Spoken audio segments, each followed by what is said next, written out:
চলে এসেছি সূচনা তোমাদের জন্য একটা স্পেশাল ঝাক্কা নাকা রেসিপি নিয়ে। আমি জুস নিয়ে, তো এটা জুস হচ্ছে কাঁচা আমের জুস।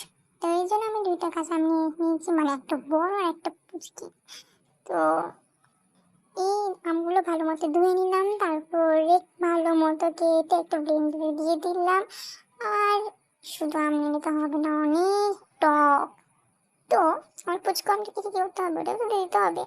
এরপরে আমি দিয়ে দিলাম অনেকগুলা চিনি, মানে যে যার মতো স্বাদ মতো নিতে চাও নিয়ে নিবা। তারপরে এক চিমটি নিয়ে দিলাম লবণ, আর এক চিমটি বিট লবণ, আর সঙ্গে নিয়ে নিলাম এক চিমটি গোলমরিচের গুঁড়ো। তারপরে দুটো কাঁচামরিচ নিয়ে নিয়েছি, একটু ঝাল হবে তো যে যার মতো ঝাল খেতে চাও সেরকম ভাবে নিয়ে দিয়ে দিবা। তারপরে দিয়ে দিয়েছি কয়েকটা ধনিয়ার পাতা আর কয়েকটা পুদিনার পাতা। এখানে আমি 4-5টা পুদিনার পাতা নিয়েছি, আমার বেশি পুদিনা খেতে ভালো লাগে না, গ্যাস গ্যাস লাগে একটা।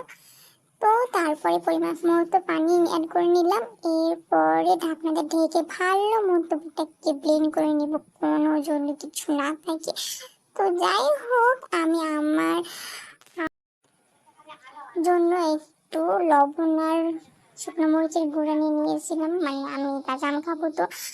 আর তোমাদের সামনে যদি কিছু নিয়ে আসে রেসিপি, তাহলে তো ডিজাইন ছাড়া ভালো লাগে না, তাই না? এই জন্য আমি ভালো মতো গ্লাসে ডেকোরেশন করার জন্য ওই মশলাগুলো চারিদিকে লাগিয়ে দিলাম। তারপরে আমি জুসের মিশ্রণটি ভালো মতো ছাকনা দিয়ে চেটে গ্লাসে নিয়ে নিলাম। আর এই দেখো আমার জুস রেডি। ভালো লাগে লাইক অবশ্যই করে নিও। টাটা।